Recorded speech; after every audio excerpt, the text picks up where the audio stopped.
Captain Sarah Chun had been holding the Riverside Bridge for 3 days when the radio crackled with the final transmission she would receive from command. The voice was strained, broken by static, and what sounded like distant explosions. All units, this is command. We are compromised. Enemy forces have breached the perimeter.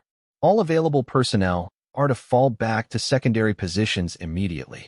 Repeat, all units fall back. Sarah pressed the radio button with a dirt-stained finger. Command, this is Bridge Defense Unit 7. What are our orders regarding the bridge? Silence stretched for nearly a minute before the radio sparked to life again. Bridge Defense 7, hold your position. The bridge must not fall into enemy hands. Reinforcements will arrive within 48 hours. Maintain radio silence from this point forward. The transmission ended with a sharp burst of static, followed by nothing but the endless hiss of dead air. Sarah looked around at her remaining soldiers. What had started as a full platoon of 32 men and women now consisted of just 8 tired, hungry fighters. They had been defending this critical crossing point over the Clearwater River for 72 hours against increasingly aggressive enemy attacks. The Riverside Bridge was not just any bridge. It was the last major crossing point for 50 miles in either direction. Intelligence reports indicated that enemy forces needed this bridge to move their heavy armor and supply convoys across the river. Without it, their advance would stall for weeks, maybe months, while they searched for alternative routes. Sergeant Mike Rodriguez crawled over to Sarah's position behind the concrete barrier they had constructed from debris and sandbags. His uniform was torn and stained with mud and dried blood from a grazing wound on his forehead. Captain, we're running low on everything, he whispered. Ammunition, food, medical supplies. The men are exhausted. Maybe we should consider. Consider what, Sergeant? Sarah's voice was firm but not unkind. She understood the weight of their situation better than anyone. Our orders are clear. We hold this bridge. Rodriguez nodded reluctantly. He had served under Captain Chun for 2 years and had never seen her waver from a mission, no matter how difficult. She was the kind of leader who inspired confidence even in the darkest moments. What's our current ammunition count? Sarah asked. Each soldier has maybe 50 rounds left for their primary weapons. We've got 2 grenades remaining and about 100 rounds for the machine gun position. Sarah did quick calculations in her head. Based on the enemy's previous attack patterns, they would likely face another major assault within the next few hours. The ammunition they had left might be enough for one serious engagement, but certainly not 2. Private Jennifer Walsh, their youngest soldier at just 19, approached their position carrying the radio equipment. Her hands shook slightly as she set it down. Captain, I've been monitoring all frequencies like you ordered, she reported. Nothing from our forces, but I'm picking up a lot of enemy chatter. They're planning something big for tonight. Sarah studied the girl's face. Walsh had joined their unit just 3 weeks before this mission began. She had barely finished basic training, but the war had a way of throwing everyone into situations they were not prepared for. Despite her youth and inexperience, Walsh had proven herself to be reliable under fire. What kind of chatter? Sarah asked. They're talking about bringing up heavy artillery and possibly armor support. It sounds like they're frustrated that we're still here. The information was not surprising, but it confirmed Sarah's fears. The enemy was preparing for a final, overwhelming assault designed to crush their small defensive force completely. Corporal David Kim emerged from his scouting position near the bridge's eastern approach. Kim was their best marksman and had been taking carefully aimed shots at enemy reconnaissance teams for the past day. Captain, I count at least 40 enemy soldiers setting up positions about 800 meters out, he reported. They've got what looks like mortars and at least 1 heavy machine gun that I can see. Sarah nodded grimly. 40 enemies against 8 defenders was not impossible odds, especially with the defensive advantages their position provided. But if the enemy had heavy weapons support, the situation became much more challenging. Any sign of the armor Walsh mentioned? She asked. Not yet, but I heard engine sounds from beyond the tree line. Something's definitely moving around out there. The Riverside Bridge stretched 200 meters across the Clearwater River. It was a modern concrete structure, wide enough for 2 lanes of traffic in each direction. Their defensive position was established on the western side of the bridge, where the road curved slightly as it approached the crossing. Sarah's team had spent the first day of their deployment improving the natural defensive advantages of their position. They had created firing positions using abandoned vehicles and concrete barriers. Sergeant Rodriguez had supervised the construction of several fallback positions, creating a defense in depth that would force attacking enemies to fight for every meter. The bridge itself was rigged with explosives as a last resort. Sarah carried the detonator, and her orders were clear about the circumstances under which she should use it. The bridge could only be destroyed if enemy forces were actually crossing it, and there was no possibility of friendly forces retaking the position. As darkness began to fall over the river valley, Sarah gathered her remaining soldiers for what might be their final briefing. "Listen up, everyone," she began, her voice carrying clearly in the quiet evening air. "We all know the situation. Command expects us to hold this position, and that's exactly what we're going to do."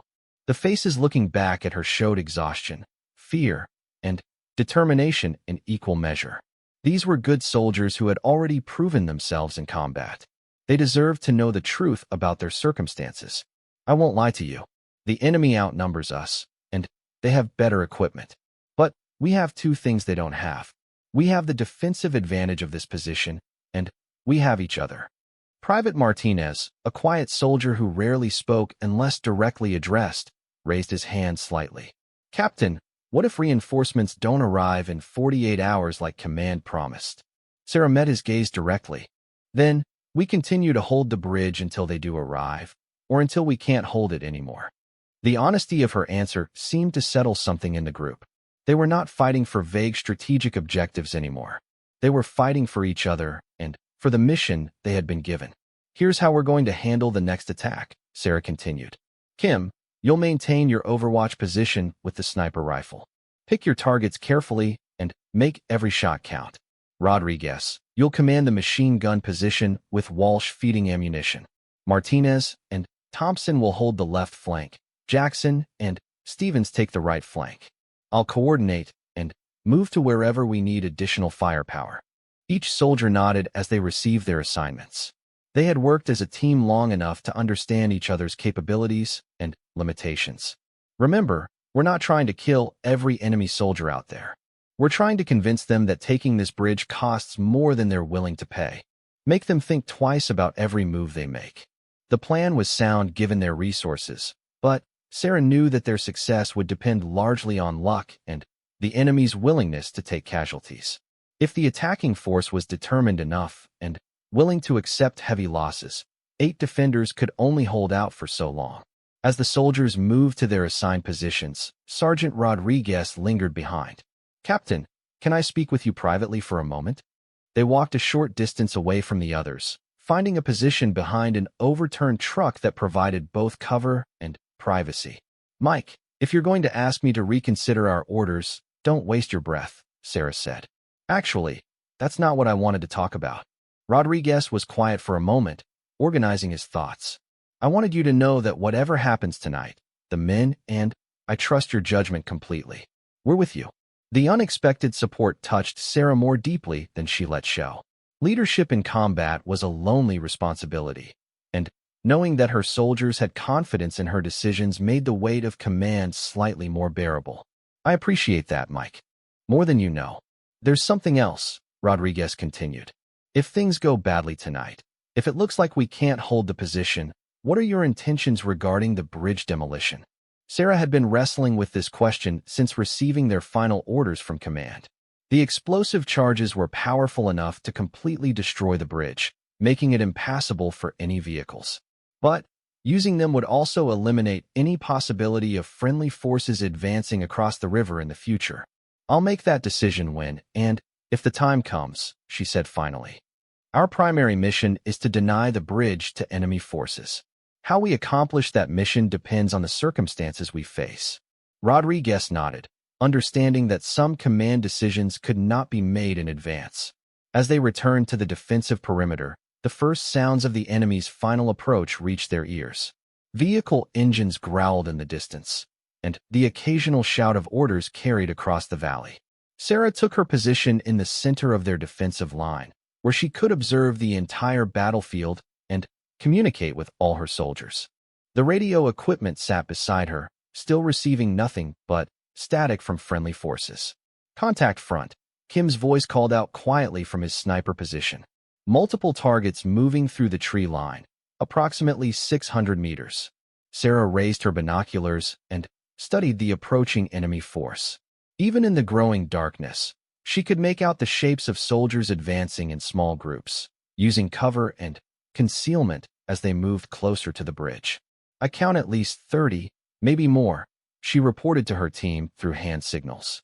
The enemy was taking their time, advancing carefully rather than rushing forward. This suggested they respected the defensive capabilities of Sarah's team and were not planning to simply overwhelm them with a frontal assault. Suddenly, the distinctive whistle of incoming mortar rounds split the air above them. "Incoming," Sarah shouted, and her soldiers immediately took cover in their prepared positions. The first mortar round exploded 50 meters short of their position, sending dirt and concrete fragments flying through the air. The second round landed closer, and the third struck directly in their defensive perimeter, though fortunately not in a position where any soldiers were located. "Sound off," Sarah called out after the barrage ended. "Machine gun position, all clear," Rodriguez reported. "Sniper position operational," Kim added. One by one, each position reported in.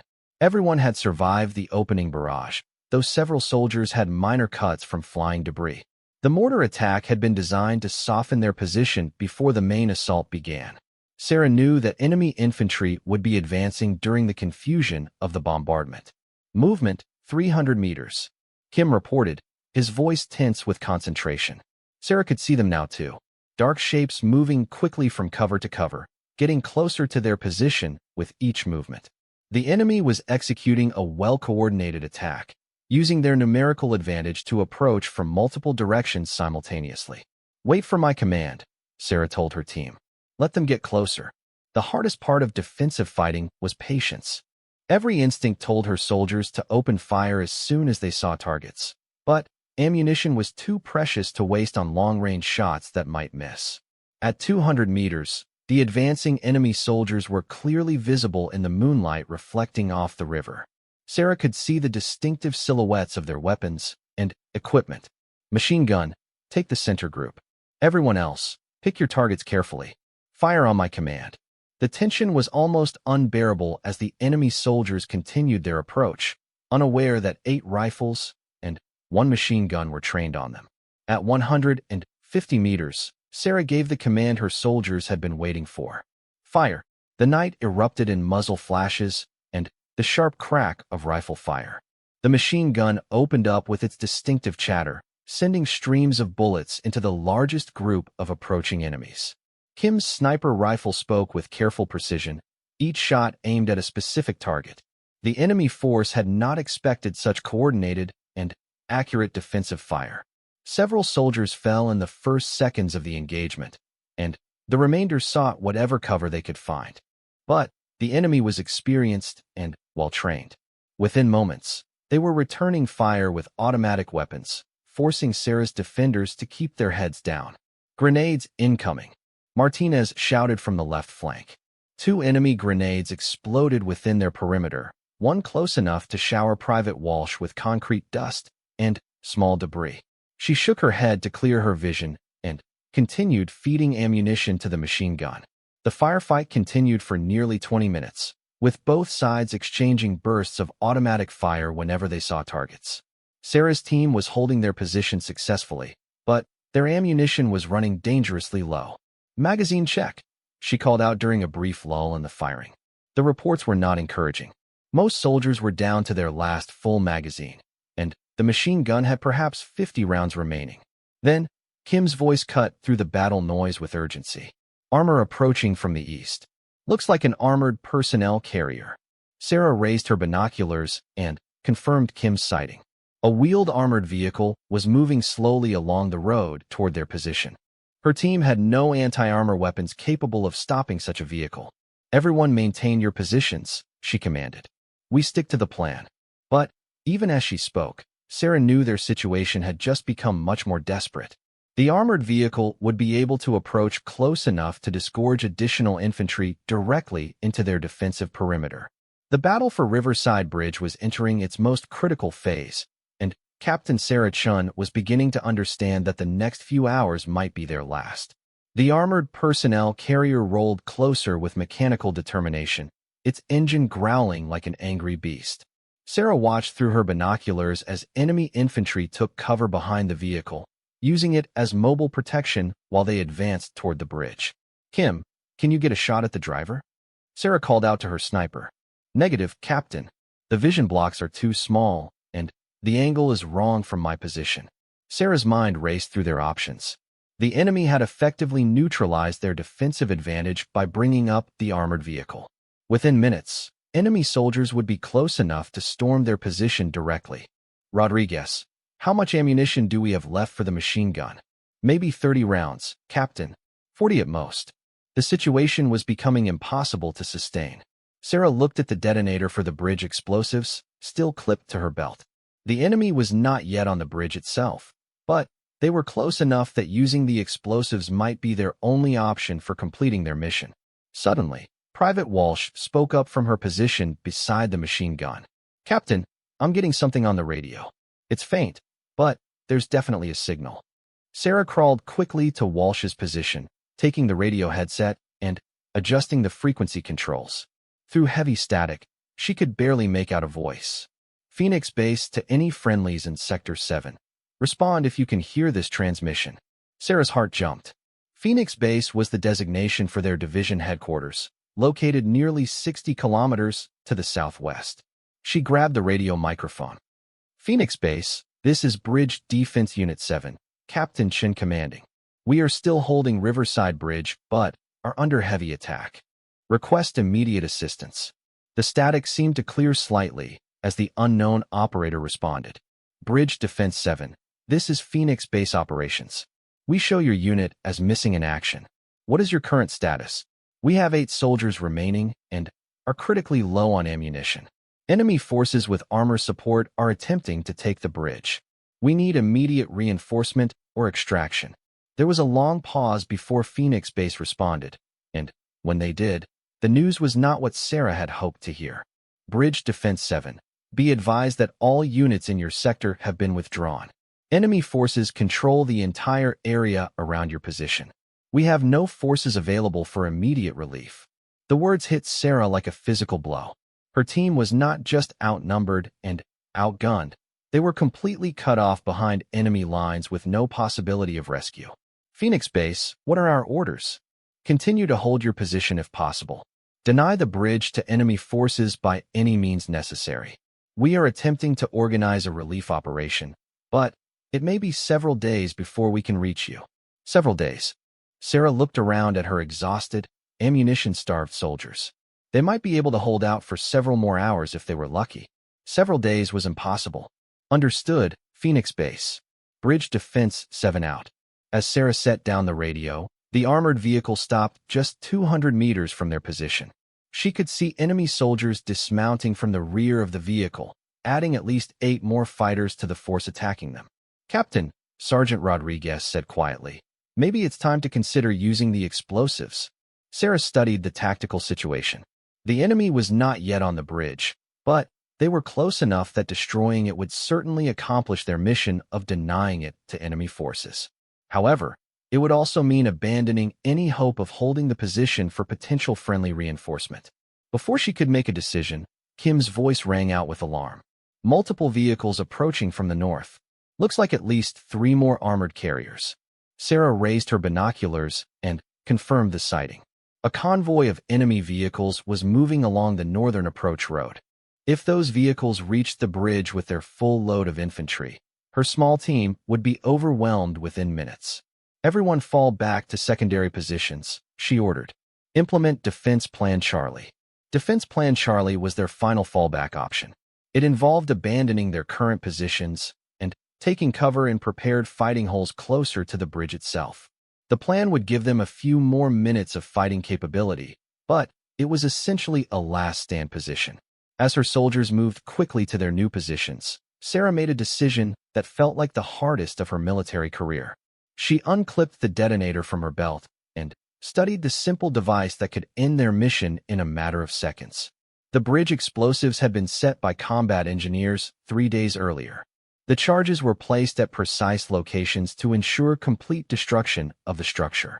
Once detonated, the Riverside Bridge would be nothing more than twisted metal and concrete debris scattered across the riverbed. But using the detonator would also mean accepting that her team had failed to hold the position as ordered. It meant acknowledging that 8 soldiers could not accomplish what command had expected from them. Kim, what's the distance to those approaching vehicles? About 800 meters, and closing fast, Captain. Sarah knew she had perhaps 2 minutes before the situation became completely untenable. She had to make a choice that would affect not only her mission but the lives of 7 soldiers who had trusted her leadership. Listen up, she called out to her team. I want everyone to understand our situation clearly. We're cut off from friendly forces with no immediate possibility of rescue. We have enough ammunition for maybe one more serious engagement. The enemy is bringing up overwhelming force that will be here in the next few minutes. Her soldiers listened intently, their faces grim but determined. They had already proven their courage and capability beyond any reasonable doubt.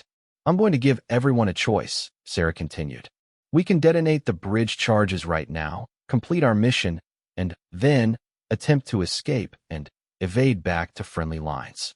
Or we can continue fighting and try to hold the position until we're overrun. Private Walsh was the first to speak up. Captain, what do you think we should do? Sarah appreciated that the question came from their youngest soldier. Walsh had shown tremendous growth and courage over the past 3 days, and her opinion mattered as much as anyone's. Honestly, I think our best chance of survival is to blow the bridge and then try to disappear into the countryside. But our orders were to hold this position, not just to destroy it. Corporal Martinez raised his hand slightly. Captain, if we destroy the bridge, does that complete our mission?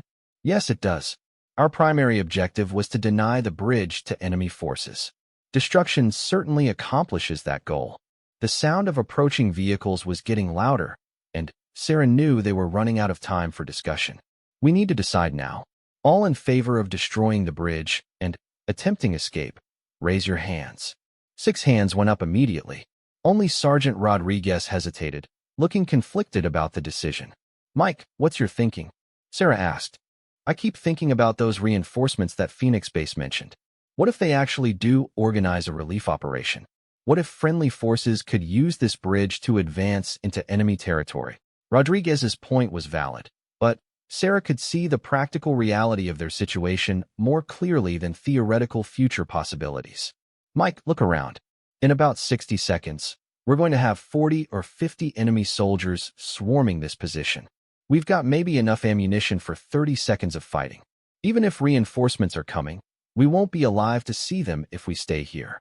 Rodriguez nodded slowly, then raised his hand to join the vote. Unanimous then, Sarah announced. Everyone get ready to move out immediately after I trigger the charges. We'll head southeast toward the river, then follow it downstream until we can find a safe crossing point. Sarah looked one last time at the bridge they had defended for 3 days and 3 nights. The Riverside Bridge had become more than just a tactical objective to her. It represented everything they had fought for, everything they had sacrificed to protect. The approaching enemy vehicles were now clearly visible, their headlights cutting through the darkness as they raced toward the bridge. Enemy infantry was advancing on foot from multiple directions, closing in on Sarah's position from 3 sides. 30 seconds, Kim called out, tracking the nearest enemy soldiers through his rifle scope. Sarah placed her thumb on the detonator button. The small device felt heavier than it should, weighted with the significance of what it represented. Everyone ready to move? She called out.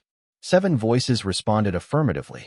Her soldiers had gathered their essential equipment and were prepared to abandon their positions immediately after the explosion. Kim, what's the range to the closest enemies? 100 meters and closing fast. Sarah took a deep breath and pressed the detonator button. Nothing happened. She pressed it again, harder this time, but still no explosion followed.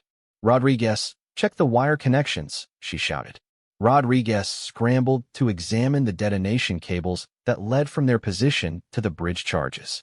Even in the darkness, he could see that one of the main cables had been severed, probably by shrapnel from the enemy mortar bombardment earlier in the evening. The primary cable is cut, Captain. The backup line looks intact, but I'd have to reconnect it manually. How long would that take? At least 5 minutes if everything goes perfectly. Enemy soldiers were now less than 75 meters away and approaching rapidly. There was no time for Rodriguez to repair the detonation system. Contact front, Kim announced, and opened fire with his sniper rifle.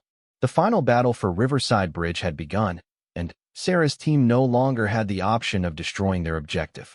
They would have to fight for every meter and hope that somehow they could prevent the enemy from taking the bridge intact. The machine gun opened up with its remaining ammunition, and rifle fire erupted from positions around the defensive perimeter. Enemy soldiers took cover and returned fire, but their superior numbers allowed them to advance steadily despite the defensive fire. Grenade, Thompson shouted from the right flank, and everyone ducked as an enemy grenade exploded just outside their perimeter. Sarah realized that her team was about to be overrun, but she also understood that they still had one chance to complete their mission. If Rodriguez could reach the bridge and manually detonate the charges, they could still deny the crossing to enemy forces.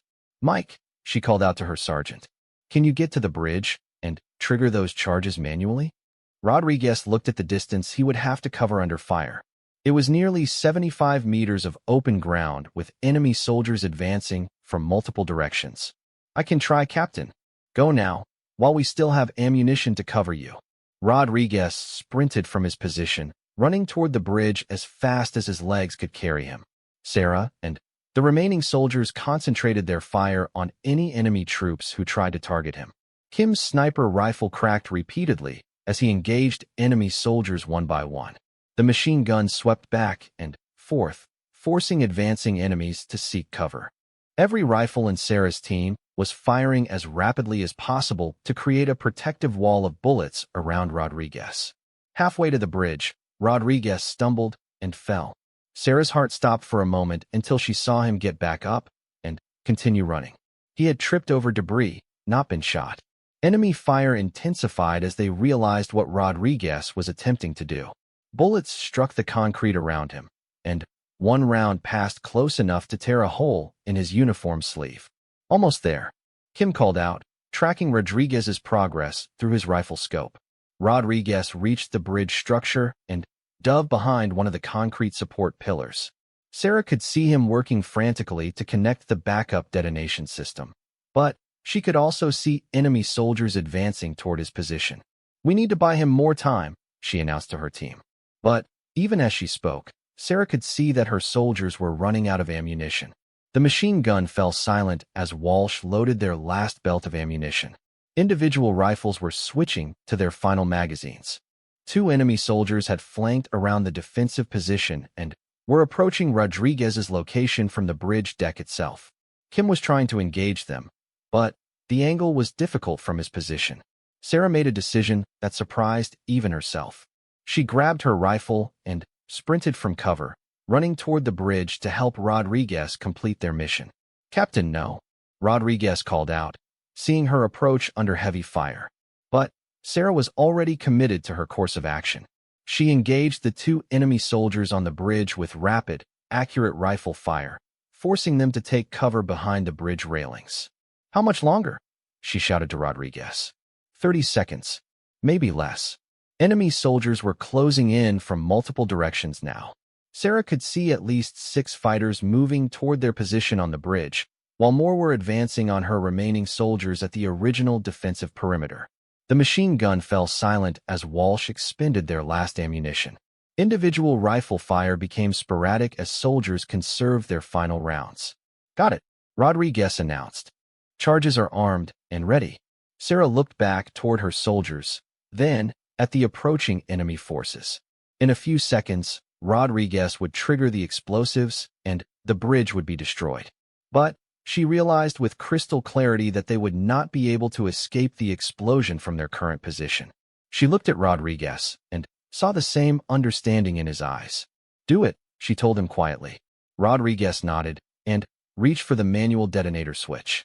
Rodriguez's hand hovered over the manual detonator switch. Sarah could see the conflict in his eyes as he realized what triggering the explosives would mean for both of them. They were too close to the bridge to survive the blast, but their mission required them to prevent the enemy from capturing the crossing intact. Wait, Sarah said suddenly, an idea forming in her mind. Mike, how long is the delay on that manual trigger? 15 seconds, Captain. What?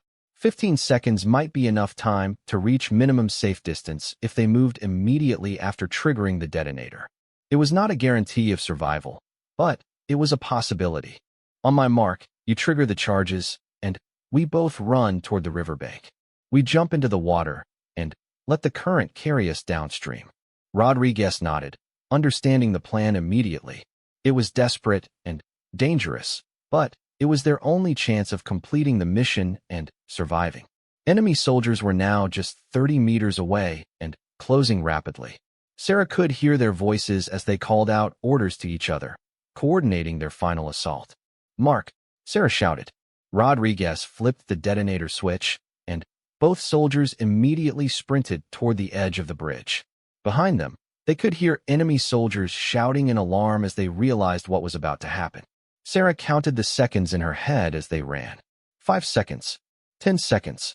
They reached the bridge railing just as she counted 12. Jump, she commanded, and both soldiers vaulted over the railing into the dark water of the Clearwater River below. The explosion erupted just as they hit the water. Even underwater, the shock wave was tremendous, sending both soldiers tumbling through the current like rag dolls. The sound was deafening, a massive roar that seemed to go on forever. Sarah struggled to reach the surface, her ears ringing and her vision blurred from the concussion. When she finally broke through into air, she could see the bridge was completely gone.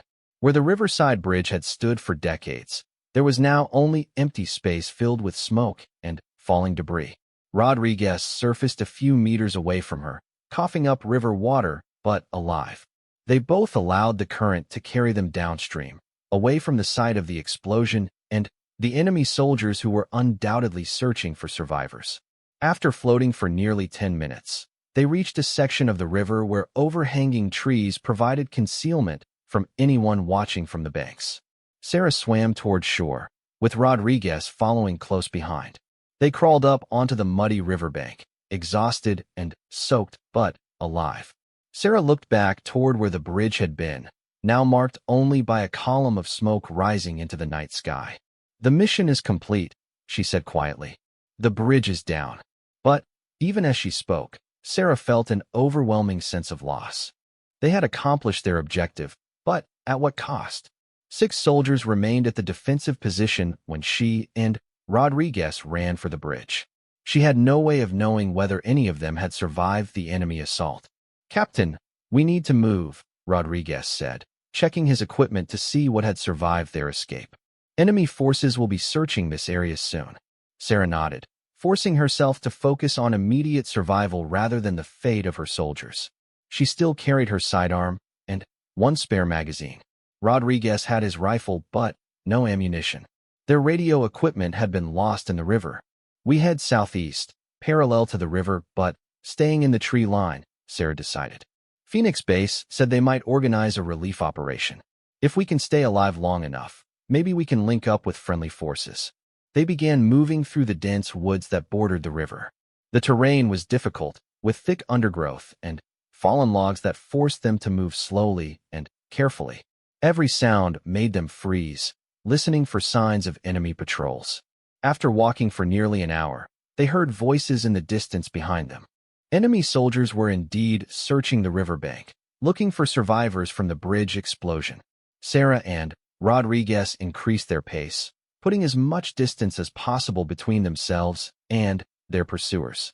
Dawn was breaking when they stopped to rest in a grove of pine trees that provided good concealment.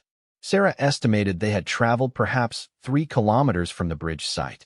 Her uniform was still damp from the river, and both soldiers were exhausted from the night's fighting and their escape. Captain, what do you think happened to the others? Rodriguez asked quietly. Sarah had been trying not to think about that question, but it could not be avoided forever. When she and Rodriguez had left their defensive position to destroy the bridge, their remaining soldiers had been critically low on ammunition and facing overwhelming enemy numbers. I don't know, Mike. I hope they were able to escape after we destroyed the bridge, but she did not finish the sentence. Both soldiers understood the likely fate of their teammates. They were good soldiers, Rodriguez said. Every one of them. They deserved better than being cut off and abandoned. Sarah felt the weight of command responsibility settling heavily on her shoulders. She had led those soldiers into an impossible situation and then abandoned them to complete the mission. The decision had been tactically correct, but it felt like a betrayal of the people who had trusted her leadership. "We did what we had to do," she said, but the words sounded hollow even to her own ears. They rested for another hour, then resumed their movement toward friendly lines. The countryside was beautiful in the early morning light, with rolling hills covered in forests and farmland. It was hard to believe that a war was raging across this peaceful landscape. Around mid-morning, they encountered their first serious obstacle. A paved road crossed their route, and they could see tire tracks indicating recent heavy vehicle traffic. Enemy forces were using this road to move supplies and reinforcements to the front lines. "We'll have to cross quickly when there's no traffic," Sarah decided. "But first let's observe for a while and see what kind of activity we're dealing with." They found a concealed position overlooking the road and settled in to watch. Over the course of an hour, they saw several military vehicles pass by, including trucks loaded with supplies and at least one armored patrol. "There's a pattern," Rodriguez observed. "About 15 minutes between vehicles. We should have enough time to cross if we move fast." Just as they were preparing to cross the road, Sarah heard a sound that made her heart race.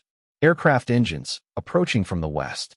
She looked up and saw two military helicopters flying low and fast in their direction. "Get down," she hissed, and both soldiers pressed themselves flat against the ground under the tree cover. The helicopters passed directly overhead, but Sarah could not tell if they were friendly or enemy aircraft. The sound of the engines faded quickly as the aircraft continued eastward. "Those were heading toward the bridge site," Rodriguez noted. "Maybe it's the relief operation Phoenix Base mentioned." Sarah considered this possibility. If friendly forces were finally moving to investigate the situation at Riverside Bridge, it might change their escape plan.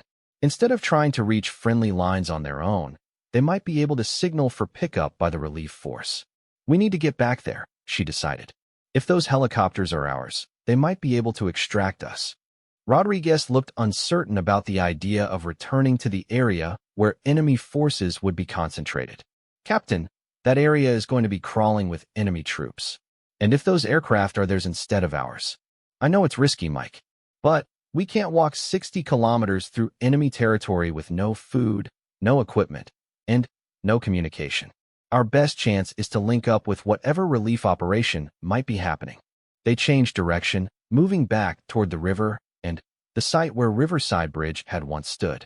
The journey was nerve-wracking, as they had to avoid the same enemy search teams they had escaped from hours earlier. By afternoon, they could hear the sounds of activity near the former bridge site. Vehicles, aircraft, and voices carried across the water. Sarah and Rodriguez found a concealed observation position that allowed them to see what was happening. The scene was devastating. Enemy forces had established a temporary crossing point using pontoon bridges and were moving vehicles and supplies across the river. The destruction of Riverside Bridge had delayed them by several hours, but they had adapted quickly to the situation. More concerning was the evidence of what had happened to Sarah's remaining soldiers. She could see several bodies near their former defensive position, though the distance made it impossible to identify specific individuals. "Captain, look at those helicopters," Rodriguez said, pointing toward two aircraft that were landed near the enemy crossing site. Sarah studied the helicopters through her binoculars and felt her heart sink. They were not friendly aircraft. The relief operation she had hoped for was actually an enemy operation to investigate the bridge destruction and establish alternative crossing capabilities. "We're on our own," she said quietly. As they prepared to resume their escape attempt, Sarah heard a sound that made her freeze. Radio chatter, coming from somewhere very close to their position. She signaled for Rodriguez to remain absolutely still as she tried to locate the source. Two enemy soldiers were moving through the woods just 20 meters from their hiding spot. They were part of a search patrol, looking for survivors from the bridge explosion. One of them was speaking into a radio, reporting their search progress to higher command. Sarah drew her sidearm slowly, knowing that if they were discovered, the ensuing firefight would attract more enemy soldiers than they could possibly handle. Rodriguez had already positioned himself to cover the second enemy soldier if shooting became necessary. The patrol stopped almost directly in front of their concealed position. Sarah could hear their conversation clearly as they discussed search patterns and coordinate with other teams. Her finger rested on the trigger of her pistol, ready to fire if either enemy soldier turned in their direction. After what felt like hours but was probably only minutes, the patrol resumed movement and disappeared deeper into the woods. Sarah and Rodriguez remained motionless for another 10 minutes, ensuring that the immediate danger had passed. "That was too close," Rodriguez whispered. "It's only going to get worse," Sarah replied. "They're conducting a systematic search of this entire area. We need to get out of here before they bring in more teams." They began moving again, this time heading due south toward what Sarah hoped would be less heavily patrolled territory. The afternoon sun was hot, and both soldiers were becoming dehydrated after their extended exertion without water. Just before sunset, they encountered an unexpected sight. A small farmhouse sat in a clearing ahead of them, with smoke rising from its chimney. It was the first sign of civilian presence they had seen since beginning their escape. "Could be occupied by enemy forces," Rodriguez warned. "Or it could be our salvation," Sarah replied. "We need water, food, and information about friendly force locations. It's worth the risk." They approached the farmhouse carefully, observing it for signs of military activity. The building appeared to be occupied by civilians, though Sarah knew that appearances could be deceiving in a war zone. An elderly woman emerged from the house to collect firewood, moving slowly and showing no signs of military training or alertness. Sarah made a command decision and approached her directly. "Ma'am, we're friendly soldiers. We need assistance." The woman looked startled, but not terrified. She studied Sarah's uniform and equipment, then glanced at Rodriguez. "You're not with them," she said in accented English. "The others who came through yesterday." "No, ma'am. We've been fighting them. Can you help us?" The woman looked around nervously, then gestured for them to follow her into the house. Inside, Sarah discovered that the woman, who introduced herself as Mrs. Elena Vasquez, had been providing information about enemy movements to friendly intelligence services. Her farm was part of an informal network that supported resistance operations. "Your bridge," Mrs. Vasquez said as she provided them with food and water. "We heard the explosion. Many enemy vehicles were forced to find other routes." "Good," Sarah said. "That was our mission. But I have bad news for you," the woman continued. "The enemy has checkpoints on all the roads leading south. They are looking for survivors from the bridge. Your escape route is blocked." Sarah felt her heart sink. They had come so far only to discover that the enemy had anticipated their escape attempt and positioned forces to intercept them. "Is there any way around the checkpoints?" Rodriguez asked. "Perhaps," Mrs. Vasquez replied. "But it would require traveling much farther east, through the mountains. It would take many days, and you would need supplies and equipment you do not have." Sarah considered their options. They could attempt the mountain route, and probably die of exposure or starvation. They could try to fight through the enemy checkpoints, and almost certainly be killed or captured. Or they could remain hidden on Mrs. Vasquez's farm and hope that the tactical situation changed.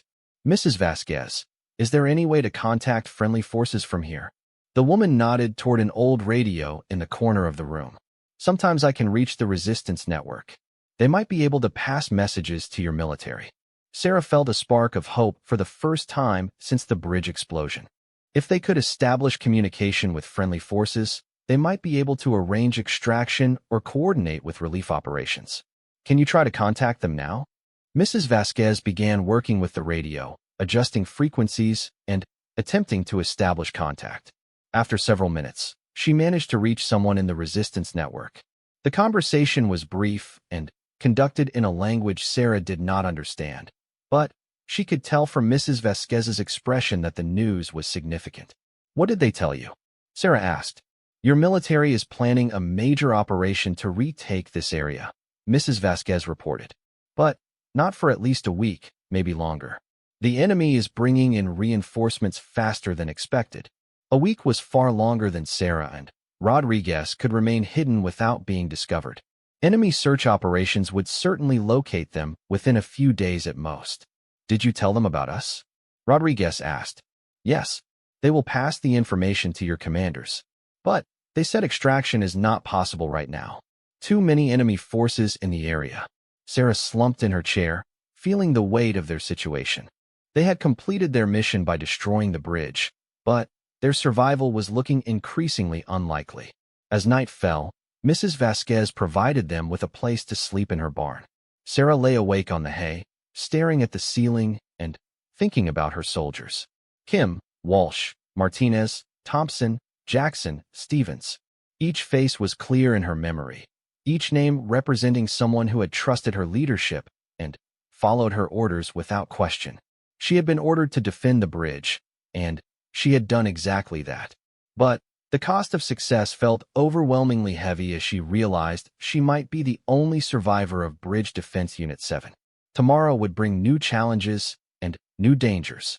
Enemy forces would continue searching for survivors, and remaining hidden would become increasingly difficult. But tonight, for the first time in 4 days, Captain Sarah Chun was warm, fed, and safe. She was also, she realized with growing certainty, the last soldier standing from a mission that had cost everything to complete.